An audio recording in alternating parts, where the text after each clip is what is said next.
नमस्कार बंधुरा बैशाखी रान्नाघरे आपनादेर सबाइके स्वागत। आज आमरा जे रेसिपिटी बानाबो सेटी हलो कढ़ाई पनीर। आपनारा रेस्टुरेंटे गिये प्रायशई एटी खेये थाकेन, एकबार बाड़ीते बानिये देखुन, रेस्टुरेंटेर चेये कोनो अंशे कम होबे ना एर स्वाद। आमी एखाने किछु मशला निये नियेछि, एई मशलागुलो आमी भाजबो। এই মশলাগুলো প্রথমে আমি একটুখানি ভেজে নিয়ে তারপর এটার পেস্ট বানাবো। আমি এখানে নিয়েছি একটা মিডিয়াম সাইজের টমেটো কুচি করে নিয়েছি, একটা মিডিয়াম সাইজের পেঁয়াজ, 8-10টা রসুনের কলি নিয়েছি, আর 1 ইঞ্চি মতো আদা ছাড়িয়ে আমি টুকরো করে নিয়েছি, আর 3টে কাঁচা লঙ্কা নিয়েছি। এই মশলাগুলোকে আমি সাদা তেলে প্রথমে ভেজে নেব। পুরো রান্নাটা আমি সাদা তেলেই করব। কড়াইতে আমি সাদা তেল গরম করে নিয়েছি। এবার সমস্ত মশলাগুলো একে একে দিয়ে আমি এগুলোকে ভেজে নেব। খুব বেশি ভাজার দরকার নেই, একটু সফট মতো হয়ে গেলেই হবে। মশলাগুলো ভালো করে নাড়াচাড়া করে আমি ভেজে নেব। এখানে কিন্তু নুন টুন দেওয়ার কোনো প্রয়োজন নেই। আমি 8-10টা কাজু নিয়ে নিয়েছি, এই কাজুগুলোকে আমি এর সাথে ভেজে নেব। প্রথমে এই মশলাটা একটু নাড়াচাড়া করে অল্প একটু ভাজা মতো অল্প একটু হয়ে গেলে এরপর আমি কাজুগুলো দিয়ে দেব।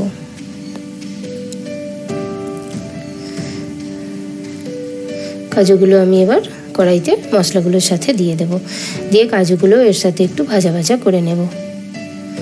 কাজুগুলো ভাজা ভাজা করে নিতে নিতে আমি একটা বড় এলাচের হাফ আমি এখানে নিয়ে নিয়েছি। বড় এলাচের একটা হাফ পোর্শন আমি নিলাম, এর সাথেই দিয়ে দেব।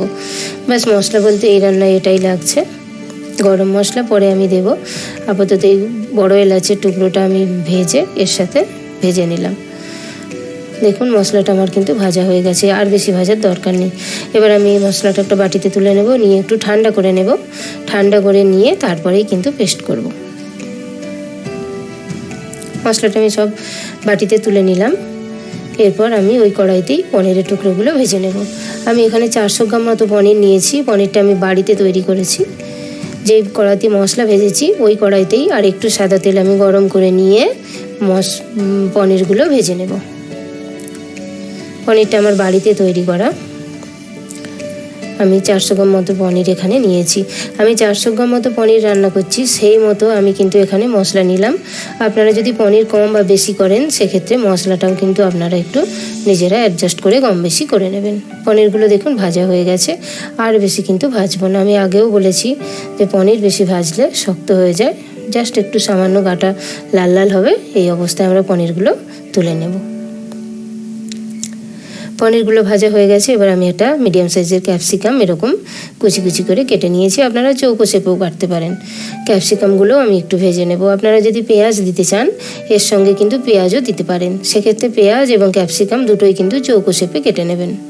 ক্যাপসিকামও খুব বেশি ভাজার দরকার নেই, একটু ট্রান্সপারেন্ট মতো হয়ে গেলেই আমরা এগুলোকে তুলে নেব। আমি এখানে পেঁয়াজ দিলাম না, খালি বাটা মশলার সাথেই আমি পেঁয়াজটা দিলাম।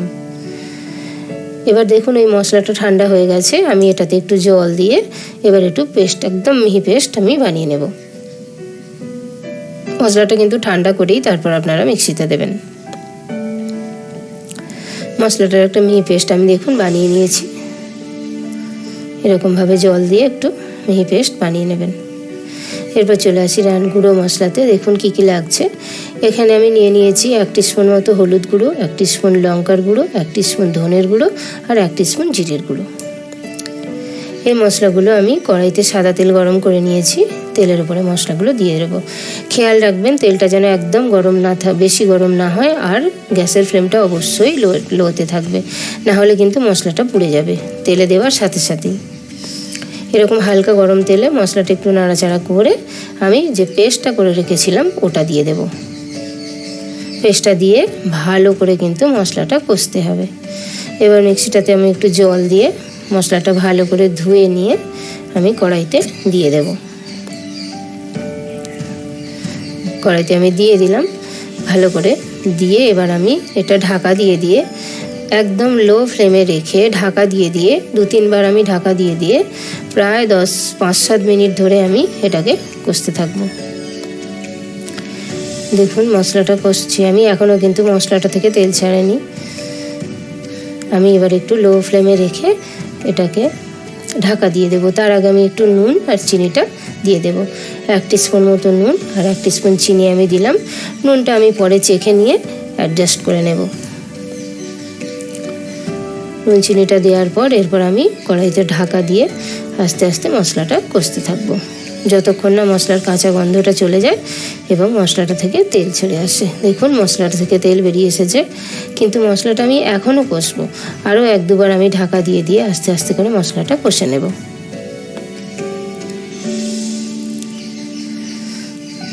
ভালো করে নাড়াচাড়া করে নেব।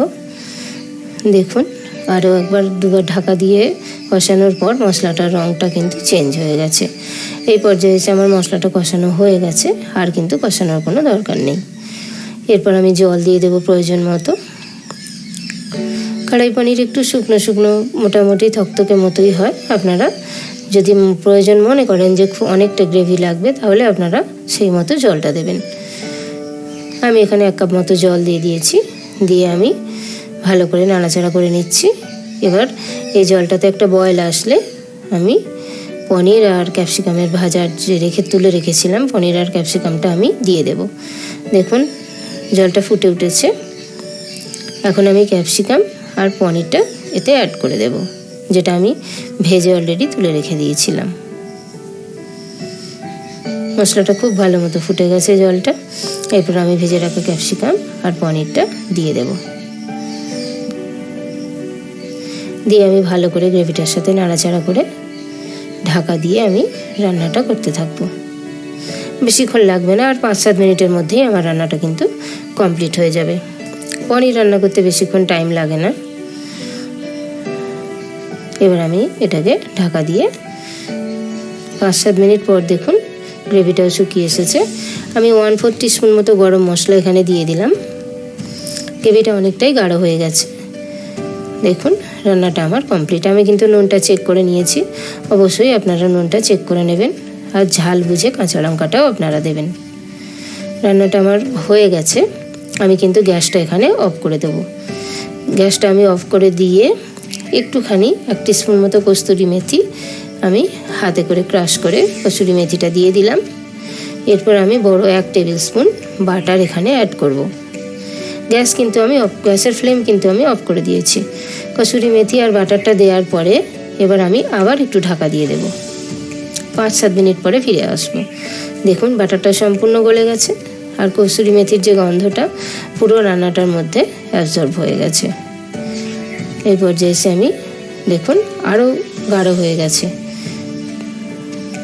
গ্রেভিটা আরও একটু গাঢ় হয়ে গেছে। এবার আমি খুব সামান্য একটুখানি ধনেপাতা কুচি এখানে অ্যাড করলাম। এটা অপশনাল, আপনারা চাইলে দেবেন, না চাইলে দেবেন না। রান্নাটা কিন্তু আমার হয়ে গেছে। এবার আমি নাড়াচাড়া করে ধনেপাতা কুচিটা মিশিয়ে নেব। আপনারা অবশ্যই বাড়িতে এটা ট্রাই করুন। ভিডিওটি ভালো লাগলে লাইক এবং শেয়ার অবশ্যই করবেন।